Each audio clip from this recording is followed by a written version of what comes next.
Hi, my name is Peter, and what we're going to talk today in this video is about what it takes to be a pest controller.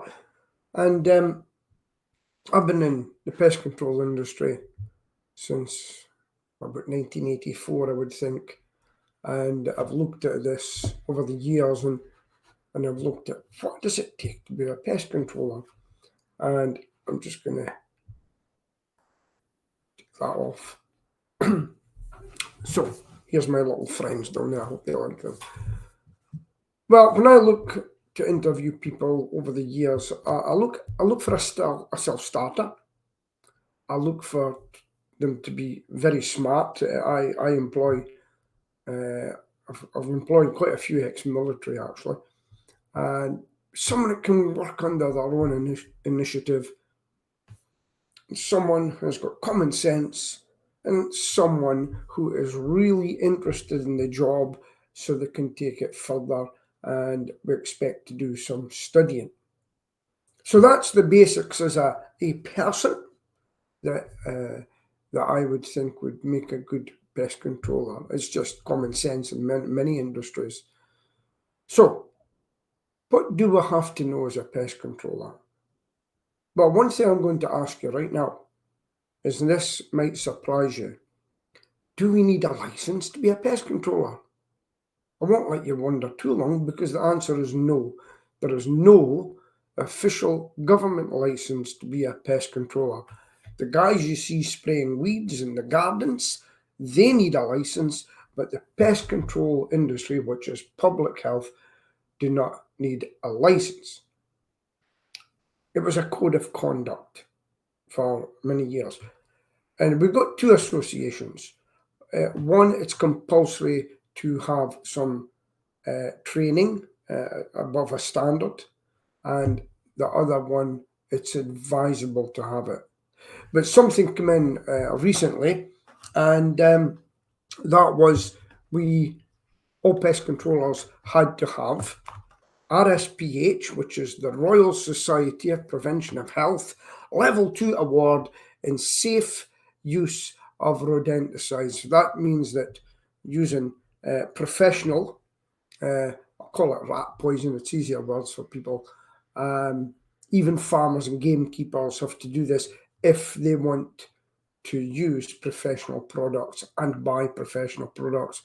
They've got to show the license, well, not a license, but they passed the training for it. It's the only compulsory one. Otherwise, people can get amateur products, okay? But I will not be supplied unless I give my training records to that standard. So that's the basic standard. Everybody really should have that out in the field. The next one is the RSPH, which is the Royal Society of Prevention of Health, Level 2, and it's a certificate in pest management. I personally wish they would name it something else. It's very confusing. Like we used to have the British Pest Control Association, Part 1, Part 2. That's how far I go back, and it's that's my equivalent, because I've been in the industry so long, unfortunately. So that's what we do. So have you ever been to the doctor and you went there and you see him pulling out his medical book because he's not sure, and he's looking maybe what medicine to give and getting the symptoms right? So he pulls out his doctor's Bible. So we have the same. Now, this is our Bible. This is it. It's the British Pest Management Manual. All our names are quite quite long, you know. So that is our Bible. We do training throughout the year, and we accumulate continuous professional, forgotten the name, CPD points, yeah? Continuous professional development. You can see this is live, folks, that I'm doing this, and there's no airs and graces. I'm keeping it on. This is how you get me. I'm a down-to-earth man. And so that's what we have to do. I personally have to get 20 a year to be in my association. They need us to do that now. And it's a way of making sure that we are training. And what I personally do with my guys, any new person that comes to me, I'm always told, if Peter invites you around for a cup of tea, it's kitchen.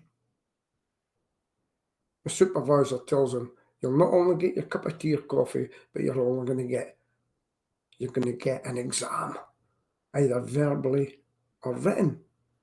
That's what I do. Keeps them on their toes. But the guys enjoy it. We'll have a laugh with it.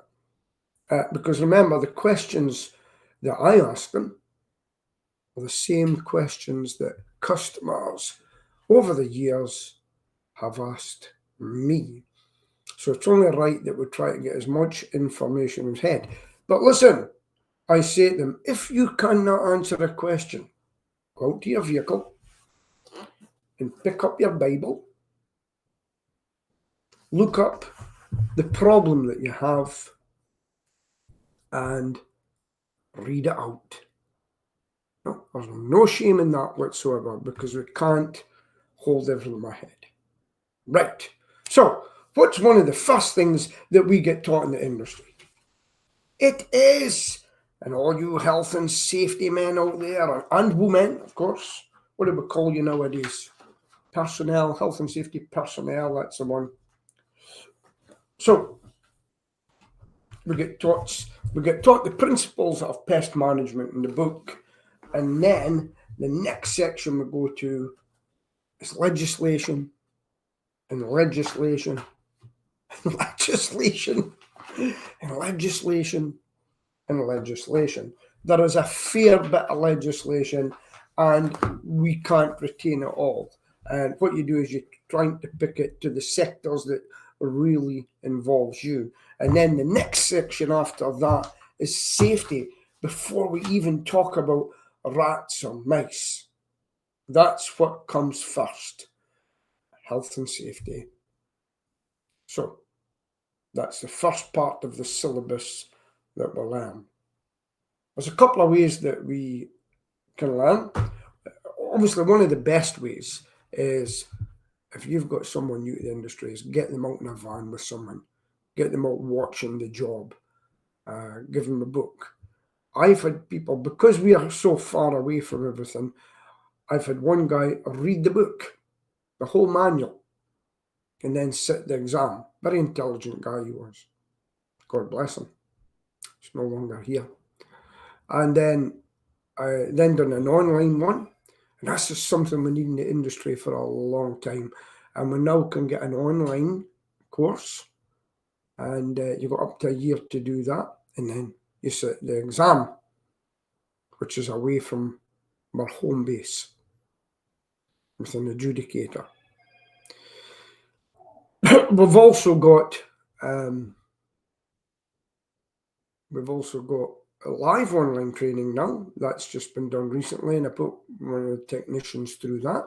It was very handy because we had no travelling. It was done over a period, a couple of days, a week.